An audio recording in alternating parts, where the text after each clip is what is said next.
Okay. Now I am starting today, जो आज मैं मतलब पढ़ा रहा हूँ रेस्पिरेटरी सिस्टम। तो I am starting the new chapter.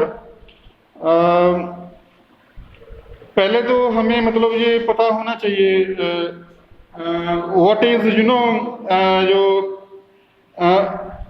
Anti अस्थमेटिक्स, asthma मतलब जो है उसमें जो रेस्पिरेटरी सिस्टम है ये होता क्या है एक्चुअली। सो देयर इज जहाँ पे जो जो जो रेस्पिरेटरी ट्रैक्ट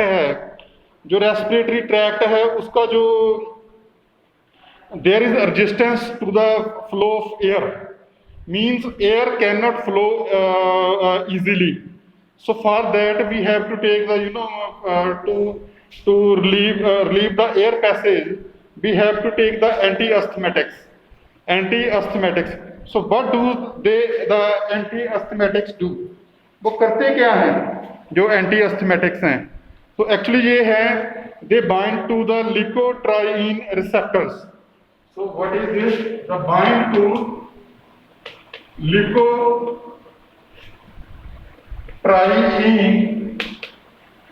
रिसेप्टर्स.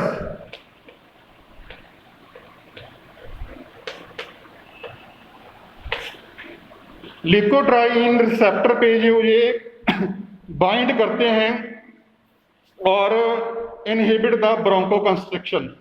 सो जो अस्थमा में जो ब्रोंको कंस्ट्रिक्शन हो जाती है, जो एयर फ्लो है, जिस पैसेज के थ्रू एयर फ्लो होती है लंग्स में जाती है पैसेज, जो जिसके थ्रू उसकी जो है वो कंस्ट्रिक्शन हो जाती है उसकी, तो उसके लिए हमें एंटी अस्थमेटिक्स देने पड़ते हैं. Hello Junaid, welcome. Okay Junaid is खैर. उसके लिए जो है हमें एंटी अस्थमेटिक्स जो है देने पड़ते हैं. तो जो इन एंटी अस्थमेटिक्स को हम जो है डिफरेंट वेज में क्लासिफाई करते हैं. तो जो एक तो है bronchodilators, anti inflammatory agents और mast cell stabilisers. First are the Bronco dilators.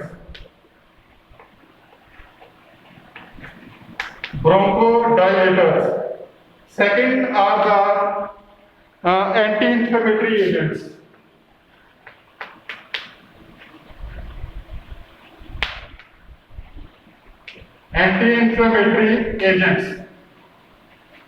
Third one are the mast cell stabilizers.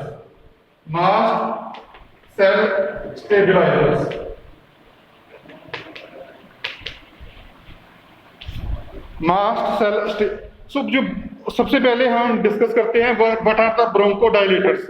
Bronchodilators क्या करते हैं? तो ये हैं रिलीव द ब्रोंकोस्पाज्म. जैसे मैंने पहले बताया था एंटी अस्थमेटिक्स में वो जो है ब्रोंकोस्पाज्म मतलब ब्रोंको कंस्ट्रिक्शन को रिमूव करके तो रिलैक्स करते हैं ब्रोंकियल स्मूथ मसल को. How? By production of cyclic AMP. By the production of cyclic AMP. जो हमने पढ़ा था एडिनोसिन मोनोफॉस्फेट, उसकी जो प्रोडक्शन ज्यादा काज करते हैं, जो इससे जो है जो dilation of the bronchial muscles takes place. तो इस जो हमें पता कैसे चलता है कि हमें ब्रोंकोडायलेटर्स लेने हैं, इंडिकेशन जिसको जो हमने पढ़ा था. तो एक तो है अस्थमेटिक कंडीशन में जो हमें सांस लेने में प्रॉब्लम हो रही है. Then respiratory diseases. और किन कंडीशन में इनको नहीं लेना चाहिए? जब जो पर्सन जो ज़्यादा जिसको हाइपरटेंशन की प्रॉब्लम रहती है और जो ज़्यादा थियोफाइलिन वगैरह यूज़ करता है, उनको जो ये है ब्रोंकोडायलेटर्स नहीं लेने चाहिए. रूट जो ड्रग और इसका जो साइड इफेक्ट्स हैं आमतौर पे ट्रेमर, झटके से हमें महसूस होने हमारी बॉडी को वो शुरू हो जाते हैं. Fatigue, headache. नर्सिंग कंसिडरेशन जो क्या है इसकी जो है advise the patient to take the correct dose of the medication. जो इनहेलर से जो हम मेडिकेशन लेते हैं तो वो मीटर डोज, करेक्ट डोज हमने जो लेनी है वो हमें पता होनी चाहिए, कितनी डोज उसको पेशेंट को एडवाइज टीच करना है। और these inhalers can be used eight 20 minutes interval, 20 minute के बाद हम इनको यूज कर सकते हैं। बट ऐसा नहीं है कि है ना वो रेगुलरली इसको लगा के रखने हैं, थोड़ी थोड़ी at least there should have been interval of 20 minutes. Then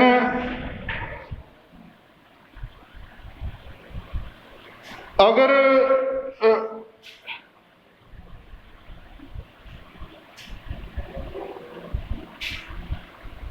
अगर जो ज्यादा है एक अटैक में 3 बार इसको यूज कर लिया है, देन इसको फिर हमने medical we should contact the medical professional. Then और early in the evening take the medicine early in the evening to avoid the insomnia and advise the patient to take the inhaler before brushing the teeth to prevent mouth irritation. इससे mouth irritation उससे लिए उससे क्या है जो tooth जो brush करने से पहले इनको जो हमें ले लेना चाहिए। तो सेकंड जैसे हमने बताया था, ये 2 तरह के, एक तो है ब्रोंकोडायलेटर, दूसरा है एंटी इन्फ्लेमेटरी एजेंट्स। तो इसमें ब्रोंकोडायलेटर्स में पहले हमने पढ़ा था सिंपैथोमाइमेटिक ड्रग जो अभी हमने पढ़ी है। Then the methylxanthines, theophylline coffee वगैरह जिसमें, तो अमाइनोफाइलिन, ये इसमें जो ये methylxanthine these are the commonly used drugs. Mode of action क्या है? Relax the bronchial smooth muscle by inhibiting phosphodiesterase enzyme. Phosphodiesterase enzyme क्या करता है? साइक्लिक एएमपी को हाइड्रोलाइज कर देता है। सो अगर हम उसको इनहिबिट कर देंगे तो जो साइक्लिक एएमपी है वो हमें ज्यादा मात्रा में अवेलेबल होगा, that will cause the broncho dilation. जो ब्रोंकियल जो मसल्स हैं, जो एयर पैसेज है उसकी डायलेशन हो जाएगी और जो एयर का पैसेज है वो इजी हो जाएगा। इसकी डोज है 400 milligram once a day. Indication किन किन केसेस में है ना ये हमें लेना चाहिए? तो जो अस्थमेटिक अटैक्स में we can take this deriphylline injection to relieve the bronchial asthma. Then the status asthmaticus क्या होता है? जब जिसकी जो ये अस्थमेटिक कंडीशन है वो जो ज्यादा वर्सन हो गई है कंडीशन, उन केसेस में we can take this. Contraindication जैसे मैंने बताया था with the sympathomimetic drugs also, that these should not be taken in the hypertensive patients, so it should be taken care. Drug interaction है, कौन कौन सी दो ड्रग हैं जो आपस में इंटरेक्ट करती हैं? कॉफी और चॉकलेट कंजप्शन। सो ये इनके साथ ये नहीं लेना चाहिए, इनको कॉफी और चॉकलेट पर कंजप्शन साथ में नहीं करनी चाहिए। नर्सिंग कंसिडरेशन है, so blood level of aminophylline check करना चाहिए हमें, अमाइनोफाइलिन का ब्लड लेवल कितना है, that should also be check. Cardiac function should be check. और हार्ट रेट ऑफ अगर हार्ट रेट हमारी जो 120 से ज्यादा है, that means it's a sign of toxicity. और ये इस ड्रग को जो है should be administered in the evening to prevent the insomnia and always advise the patient to take the drug according to the time schedule and not to advise the patient not to crush the medicine, so it should be taken with the food or milk. Then in this class there we also discuss the anticholinergics. What are anticholinergics? What do? They block the action of the acetylcholine, block the action of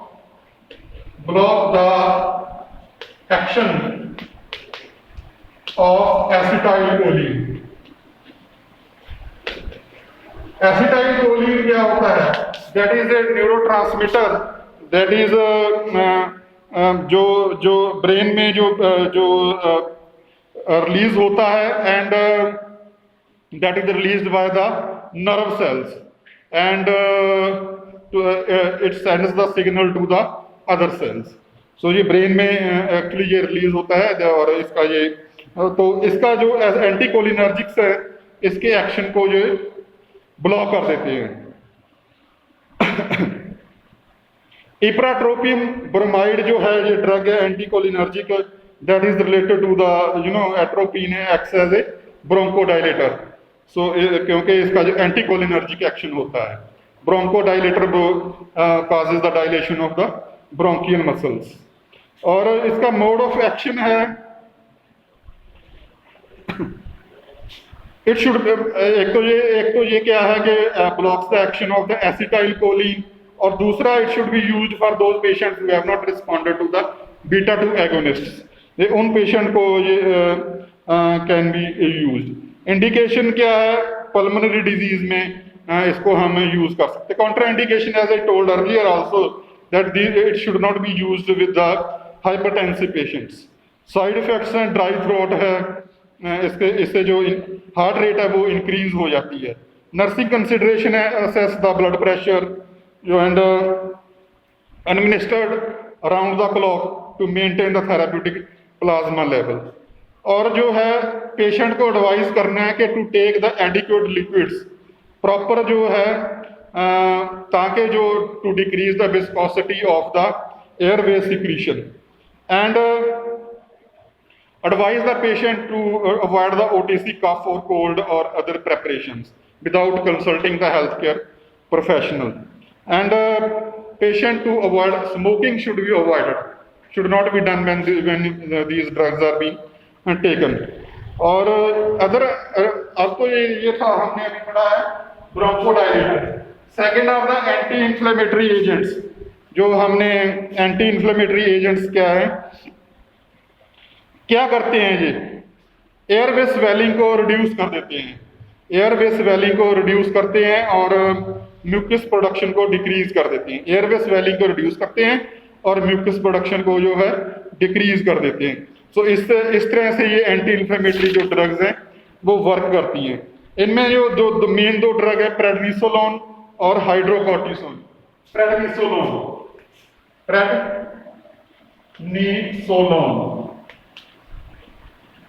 hydrocortisone.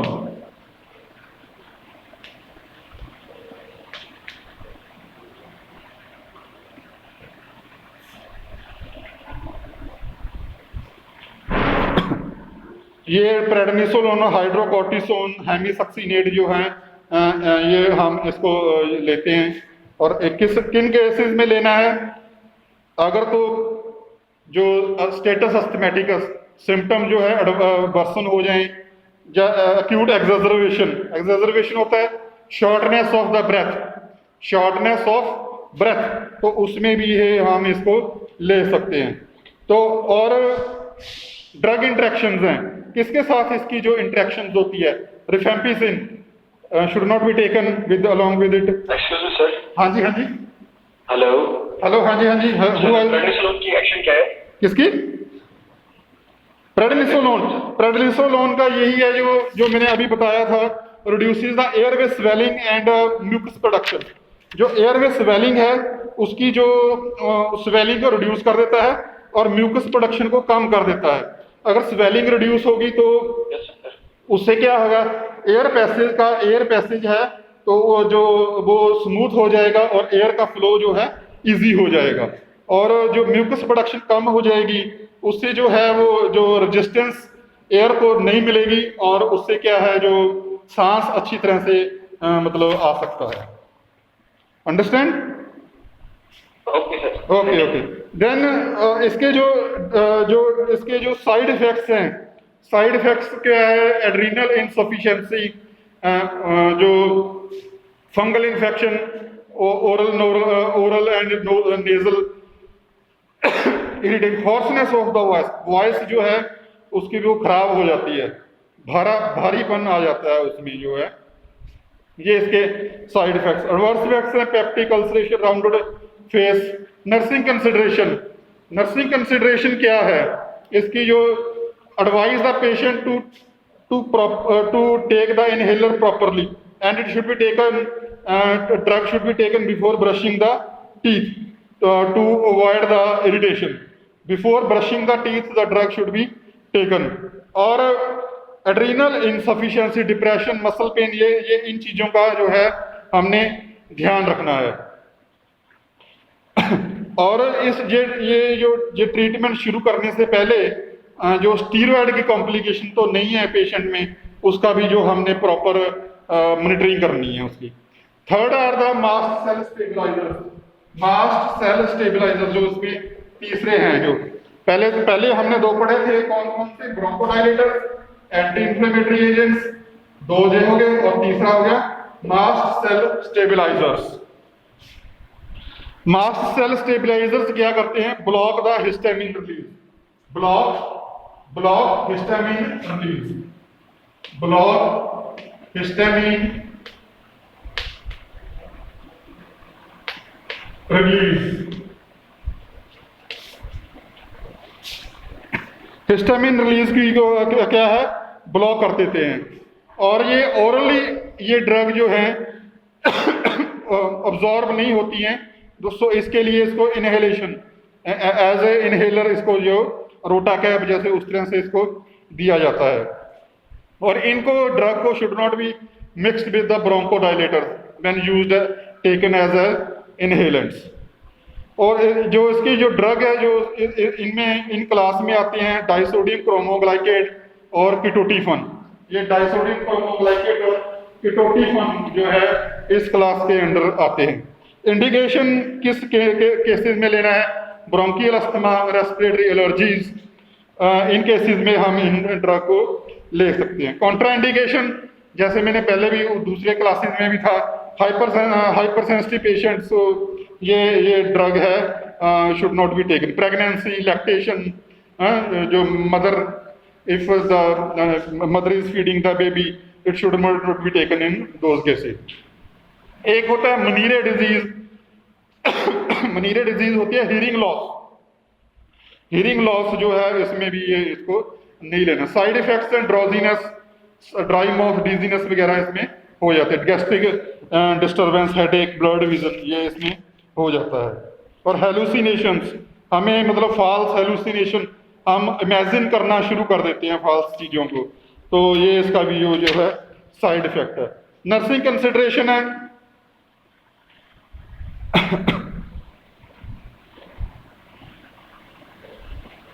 तो emergency care kit, अगर कोई patient जो किसको problem है, emergency care kit जो है should be kept ready, ताकि जो प्रॉब्लम के टाइम उसको जो है पेशेंट को दिया जा सके. और जो इसको follower position, patient should be kept in the follower position. Follower position होती है इस तरह से, अगर ये रेस्टिंग ये बेड है, अगर ये वाला बेड है तो इस तरह से पेशेंट ऐसे इसको जो अपनी बैक को थोड़ा सा टिल्टेड जो है उस कंडीशन में इसको बिठा देना है. इसको बोलते हैं follower position.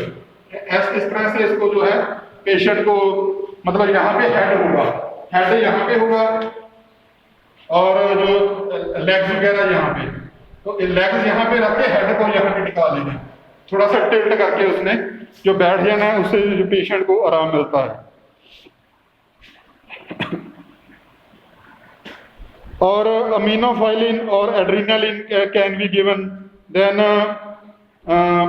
Patient should be encourage to take drugs which precipitate asthma. तो ये है ये नर्सिंग कंसिडरेशन है. तो और दूसरा रेस्पिरेटरी फंक्शन हम किस तरह से इंप्रूव कर सकते हैं. रेस्पिरेटरी फंक्शन तो एक तो है उससे oxygen therapy, oxygen artificial oxygen should B supplied humidified oxygen. Then removing secretions, reducing viscosity of the secretion. जो म्यूकस है उसकी विस्कोसिटी को डिक्रीज कर देना, उससे जो है जो रेस्पिरेटरी पाथवे फ्री हो जाता है.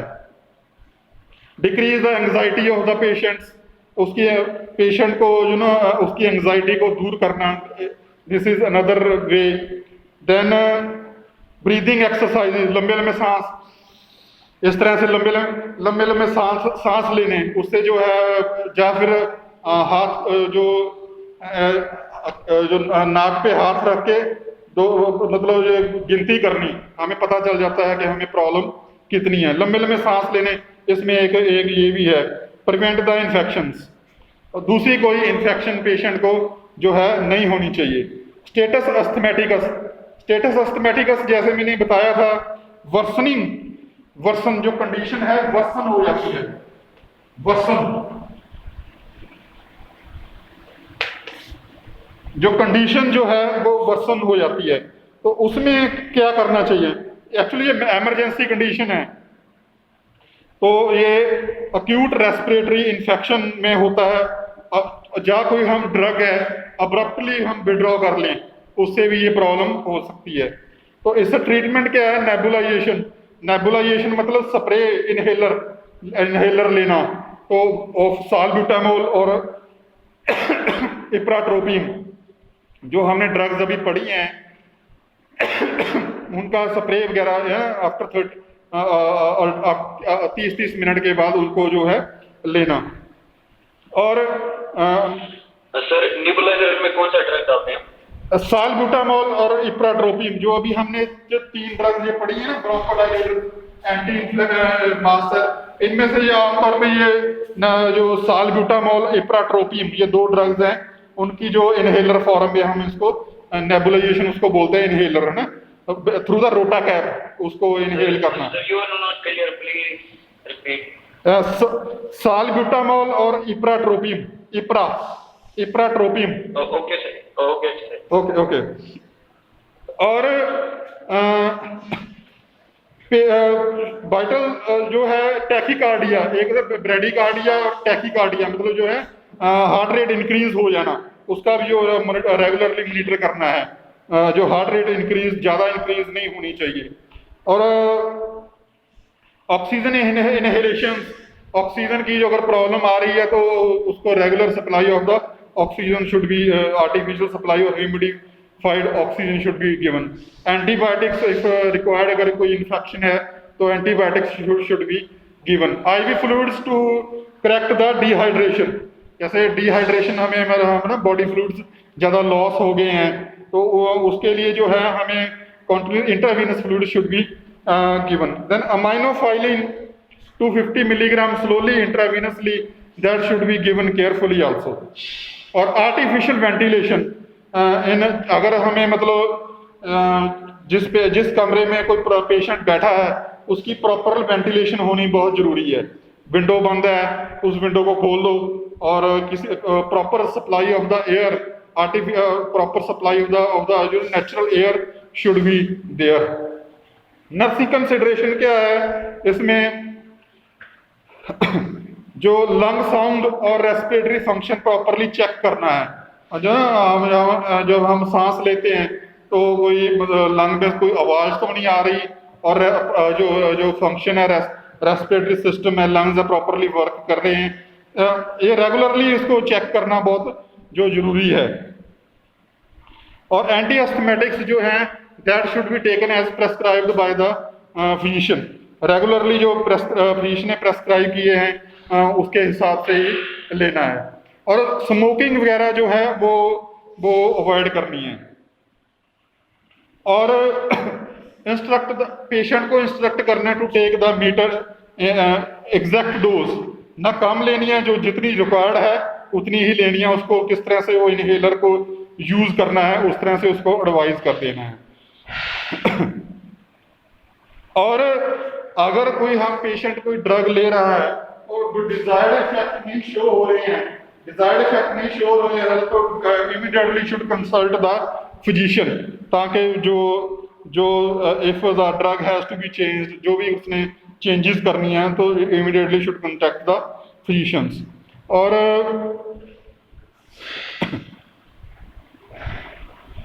दो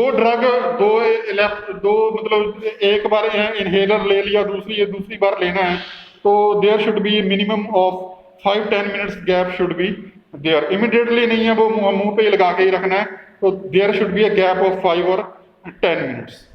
तो ये तो था जो आज वाला टॉपिक मैंने एंटी हिस्टामिनिक्स पढ़ाया है। तो इसमें मैंने बताया था कि anti histaminics that bind to the leukotriene, जो इसका जो मेन मैकेनिज्म ऑफ एक्शन था। और जो 3 तरह के होते हैं, ब्रोंकोडाइलेटर, एंटी इन्फ्लेमेटरी एजेंट्स और मास्ट सेल स्टेबलाइजर्स। ब्रोंकोडाइलेटर में मैंने 2 तरह से इसको पढ़ाया था, सिम्पैथोमाइमेटिक और मिथाइलजैंथीन, जिसमें थियोफाइलिन वगैरह है ना, और अमाइनोफाइलिन कॉफ़ी वगैरह में ये।